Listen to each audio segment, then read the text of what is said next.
everyone, welcome back to my Let's Play of the Great Ace Attorney Chronicles. When we last left off, we were continuing on with the case of Mr. Natsume and trying to figure out how the heck the burning book ended up on the other side of the street, and good old Mrs. Beats bouquet ended up on the other side of the street. And I'm starting to think that they're saying that stuff got moved, and they're asking us right now who did it. For very, you know, Renosuke makes it say it's for very obvious reasons that they did it.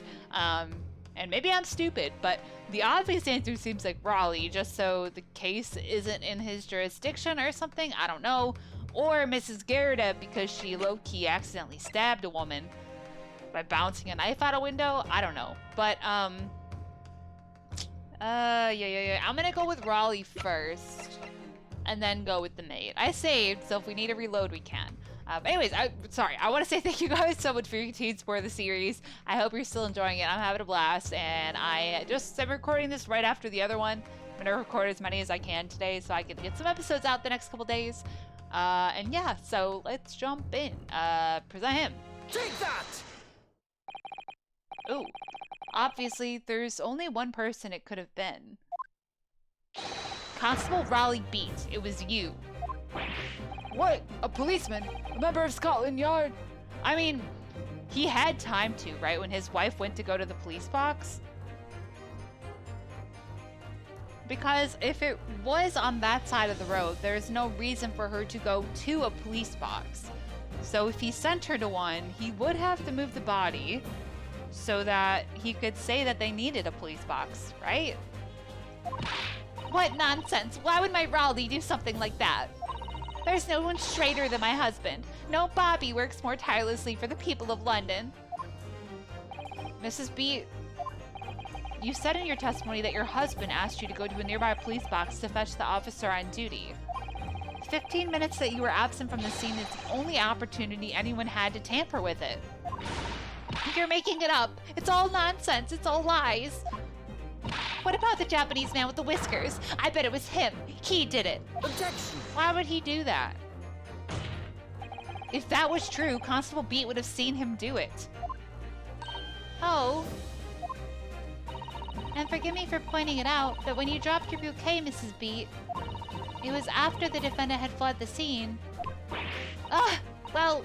Objection! Oh shit. First you make accusations about the landlord and his wife, and now you incriminate the policeman as well. But your accusations lack one very important thing. Yeah, evidence. Woo! You claim the crime scene was tampered with. But there is only one reason anyone would commit such a reckless crime. To hide something. That's right. He's right. But my husband and I just happened to be there. That's all. So why would we have anything to hide? It doesn't make sense. You've offered no motive for this alleged tampering. Until you do. Your accusations are nothing but empty threats. Huh. Constable Beat had a very good reason for wanting to tamper with the scene of the crime. That's the key to this entire affair. Mr. Naruhodo, have you managed to solve this mystery? Have I? Counsel, you have made a very serious accusation against a London police officer. If you are mistaken, I'm sure I need not point out that your reputation as a lawyer will be irrevocably damaged. I hate that word. With that stark warning in mind, you will now explain to the court the motive for this alleged tampering. Yes, my lord. He's so confident, I have no idea what the answer is. Okay. Constable Beat's motive for tampering with the crime scene was to hide...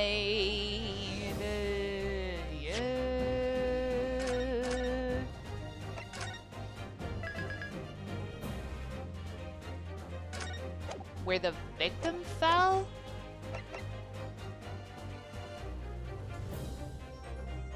Right? I mean, where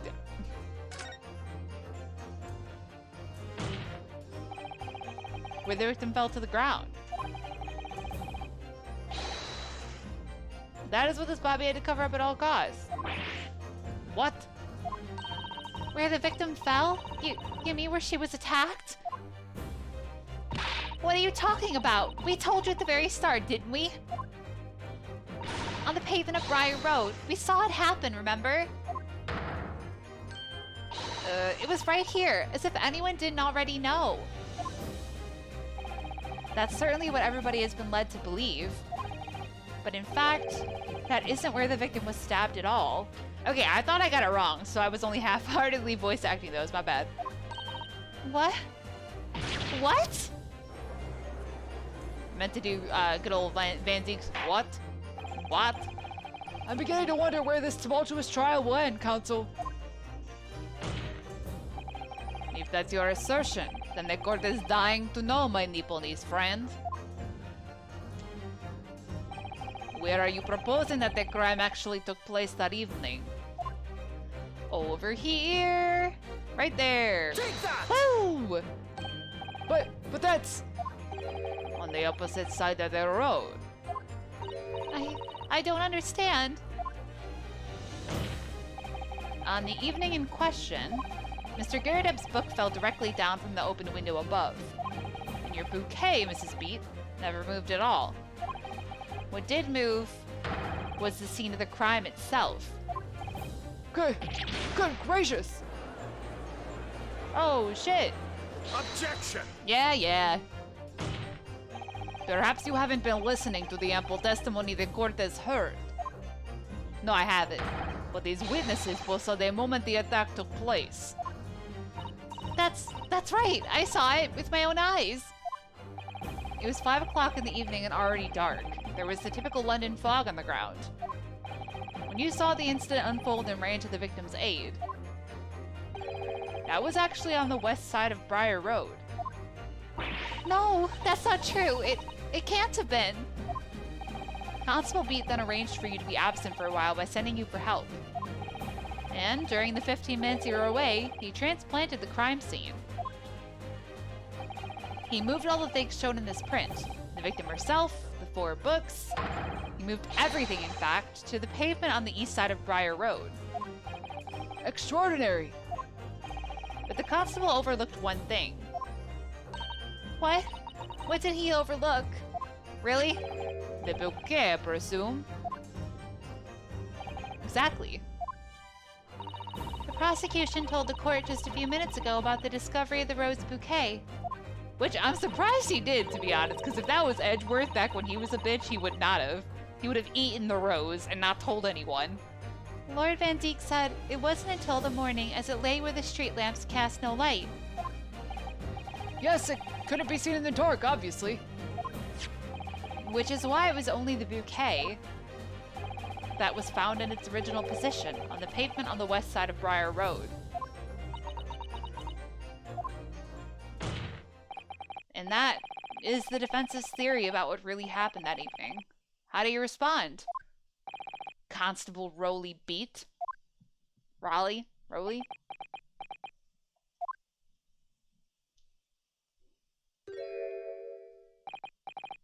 Well, I'm very sorry. I didn't mean to nod off again, but I haven't slept properly in a month. Did I miss anything important? Oh, Raleigh. It isn't true, is it? What that lawyer said is all lies, isn't it? I know it is, because you're the most upstanding righteous man I know. This is like really scary for some reason. I had a dream, a terrible dream. All the things that I did that night, everything come out, everything exposed. Yep, that's admitting. Only it seems it wasn't a dream at all. Good golly! Oh, damn. Rowdy, what the? Order! Order! Oh, I almost ripped my mic off my headset. Order! What on earth is the meaning of all this?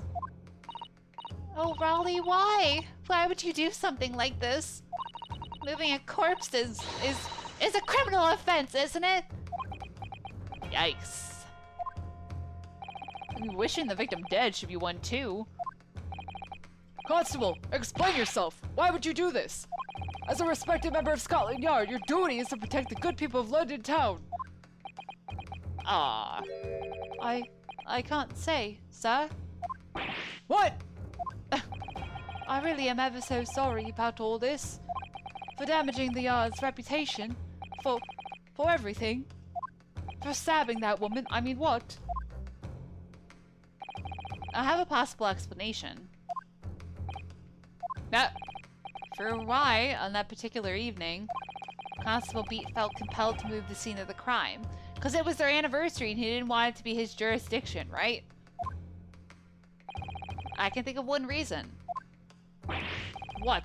How could you possibly know?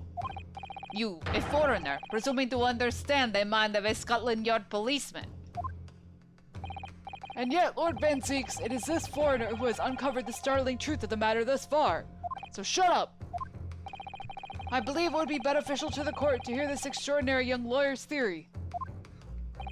Counsel for the defense, if you please. Yes, my lord. Now then, I think you had better show us some evidence. At once, my lord. England, Japan, it makes no difference where you come from. Human emotions are the same. Yeah, that's it. And I think I have a fairly good idea of the feelings behind this man's actions. Ruthless murder. No. What gives away the motive for Constable Beat's unthinkable actions? Let me just save just in case. It's either the flowers or her herself. I don't know. Maybe the flowers, because it's for their anniversary. I don't know if I can pick a person. No. So it's gotta be the flowers. Anniversary bouquet. Take that! Bouquet. Yeah, that's definitely it. I realize that I'm a foreigner in this land, and I've only just arrived from Japan, which is why all this information about London's so-called bobbies is completely new to me. I learned that, though honorable, patrolling the beat is the most demanding work in the world, for example. Keeping the peace, looking after the citizens on his beat in all kinds of ways. There is no doubt that the young Bobby is charged with a great deal to do each day, certainly. But for Constable Beat, the day in question was special. Special? How? Really? Does no one listen? On account of this bouquet, my lord. Oh, yes. It was our very first wedding anniversary. Yeah. Constable Beat had worked so hard to be able to afford this simple gift for his wife, and was so looking forward to taking her out for a celebratory meal. When the Mrs. Beat stumbled upon a crime along Briar Road. Yep. Oh shit! When he saw that shadowy figure through the fog collapse on the pavement ahead of them, what must have gone through the man's mind? But sir, just on that one particular day, I was looking forward to celebrating my wedding anniversary. Mrs. Beat puts up with a lot being married to a bobby like me. I wanted to show my dear wife how much I care.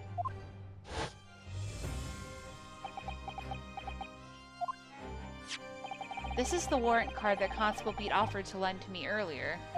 Inside, among the rules for patrolling policemen, it says, when a crime is discovered on his beat, a policeman must assist with initial investigations and help detectives. Aha! Constable Beat. Is that, or is that not the reason why you moved the whole scene of the crime that day? Yes. Everything you said, it's all right. Ha ha ha ha ha. So that's it. It was all to do with the boundary of your beat. Oh. Exactly. To summarize, the incident actually occurred on Constable Beat's beat. Good gracious! Constable, do you realize the gravity of what you've done? Yeah, well, you know, true love. It was the first time since I became a copper that I'd ever cursed God. Stay close to me, Pat. The criminal could still be lurking somewhere. As we ran over to the scene, I had every intention of doing my duty as a police officer. We've got to report this to the station as quickly as possible. But then, it dawned on me. I realized where we were, where the victim was lying. and what that meant for me. When a crime is discovered on his beat, a policeman must assist with initial investigations and help detectives. Why here? Why did this have to happen here? And why tonight, of all nights? Why?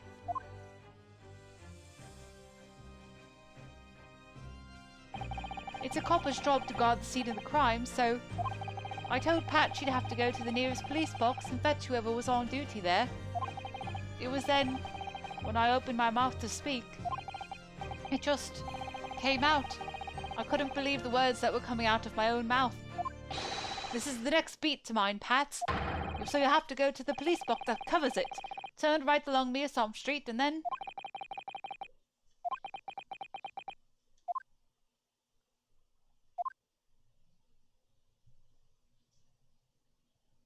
Susanoo, like crying. Van Zieks has no emotion because he's heartless. Santa Claus is upset.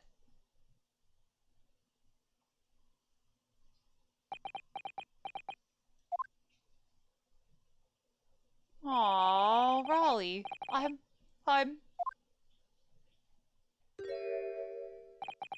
sorry. I'm so sorry. Oh, Constable. I just wanted, just that one night, to take my Patricia out for dinner. Oh, Raleigh. Just that one night.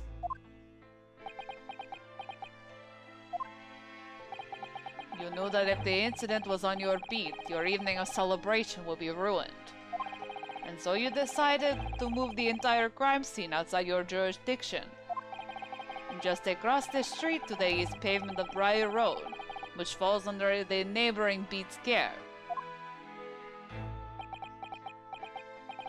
You see, I thought, well, I was sure the victim was dead, you see. I beg your pardon? Oh, of course he did. Otherwise, my Raleigh would never have left the poor woman on the freezing cold pavement. Ah, I see you're meeting now.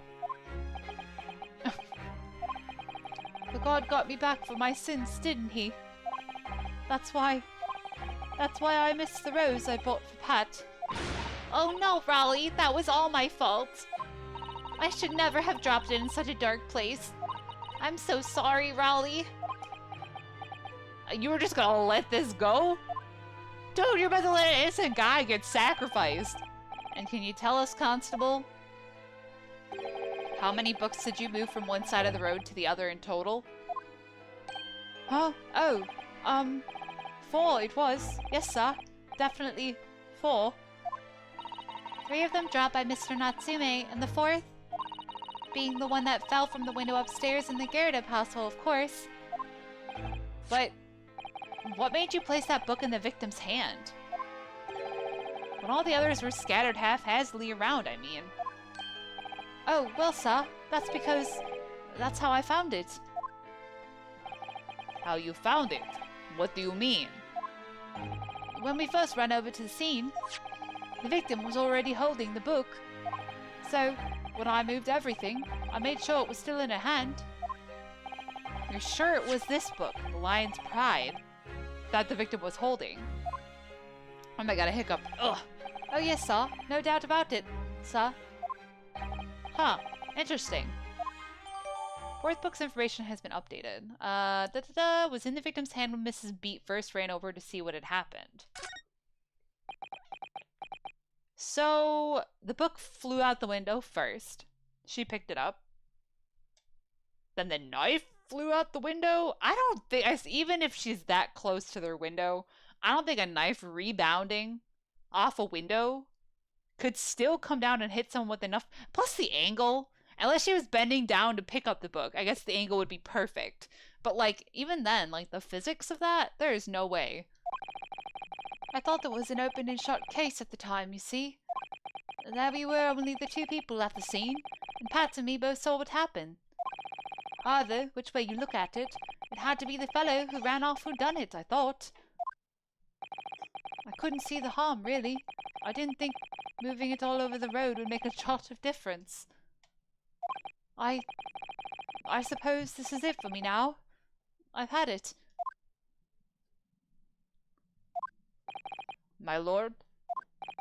Yes, Lord Van Zieks. I believe that concludes the cross-examination of the witnesses. Ah, who are you to say that, bro? Constable, you may withdraw.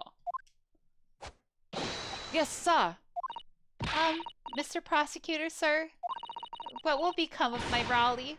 What will happen to him? He will die. No, I'm kidding, I don't. For now, you are free to go home. The police will contact you in due course. Please, don't punish my husband. This was all my fault. It's because I'm always moaning at him for coming home late. Leave it now, Pat. Let's go home. I'm tired. All right then, my love. One last thing, Constable. Sir! Let this be a lesson to you. In a criminal investigation, every detail matters, however insignificant it may seem to you. Yes, sir. Carve that lesson in your mind. And never again make the mistake of tampering with the scene of a crime. Yeah.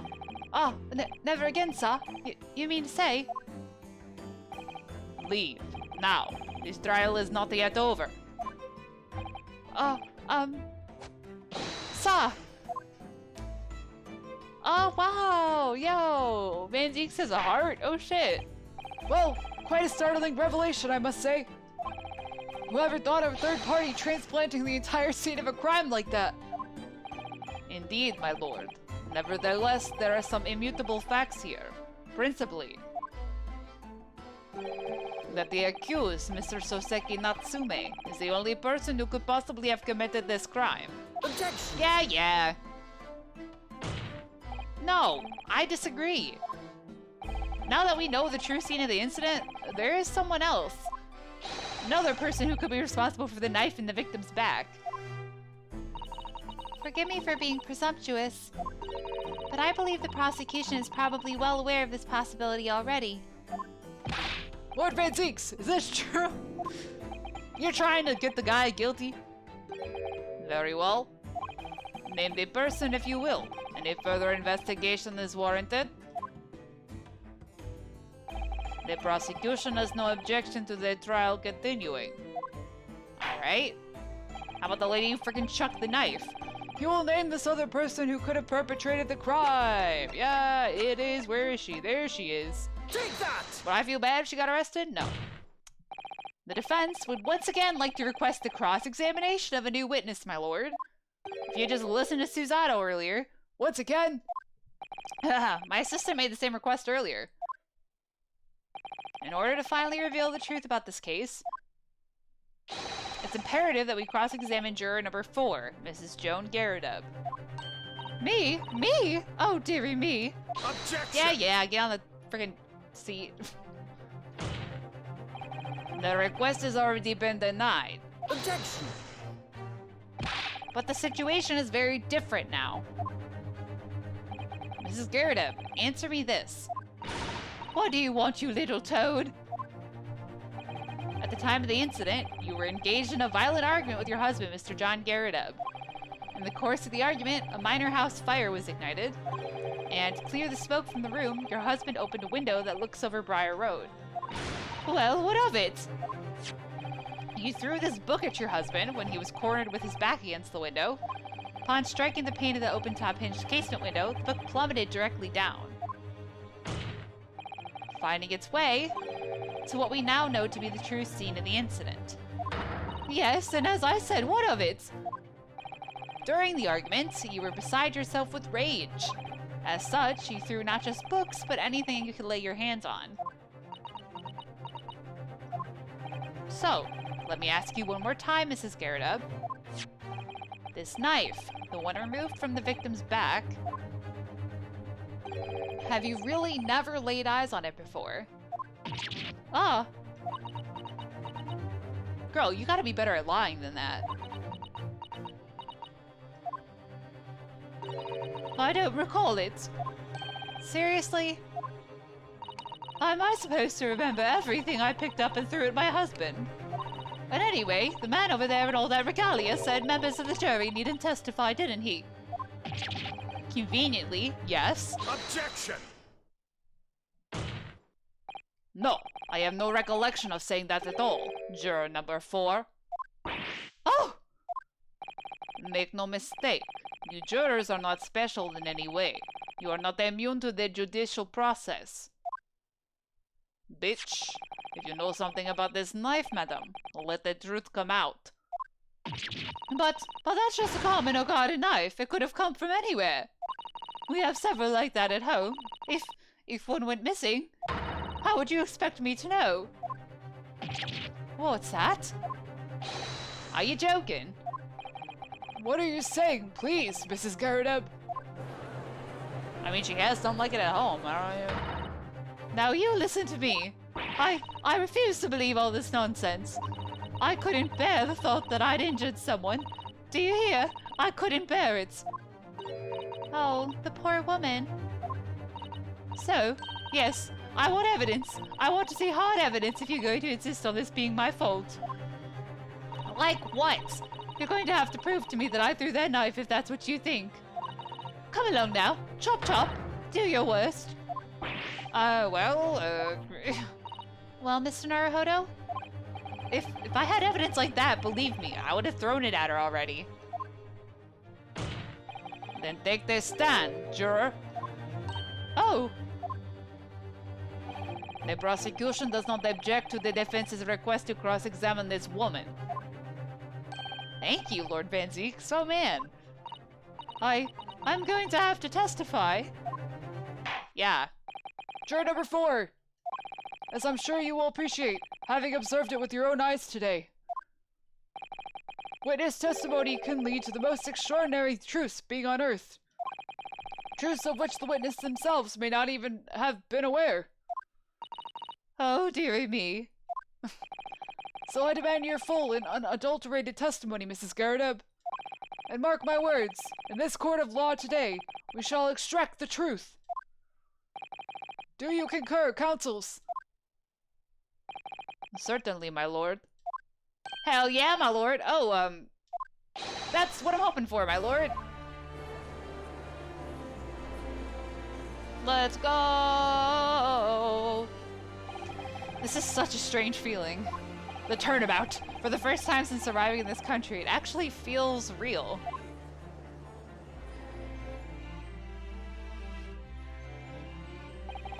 I'm here in the Old Bailey, and I'm a lawyer. Yeah! Look at me now. I forgot the name of my best. What was his name? Asogi. Look at me now, Asogi. Kazuma. Witness, state your name and occupation. Oh, she's gonna lie again. Here we go. Oh, yes. My name is Joan Garrett. Oh, she's not. Okay. And I'm, well, I'm a juror and such like. That is not your occupation. It sounds like even she doesn't know if she's a housewife or a maid or what anymore. The court has decided your testimony is required in order to clarify matters in this case. Do you understand, madam? Yes, my lord. You will tell the court everything that took place in your household on the evening in question. And I warn you, do not attempt to hide the truth. Oh dearie me. Chin up, Joni. The guy, what the hell was his accent again? Chin up, Joni, nothing to worry about now. Is that? Oh, there he is. Yo, what's up, dude? Oh, I didn't know you were here, John. It's Moonface. Hello.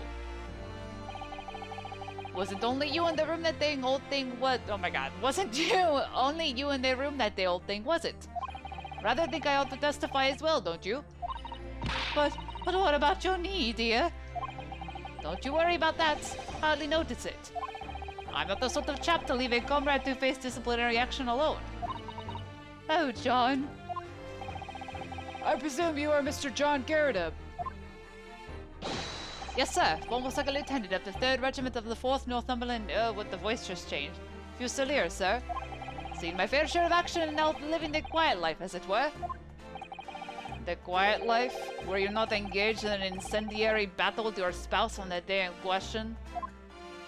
Ah, well, yes. Ahem, quite. I can't. His poor man's accent. I believe this may represent a first in the proud history of the British court. Calling a juror to the witness stand is unprecedented. However, the court will hear your testimony now, juror number 4, and that of your husband. You will recount clearly and concisely the events in your house at the time of the incident in question. Sir, at once. Yeah, there we go. Yay.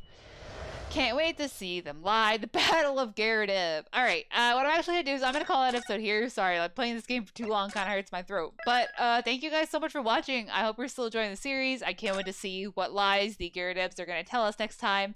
As always, feel free to leave a like, comment, favorite, or subscribe, whatever you guys are feeling. And until the next time, lights off, dark out.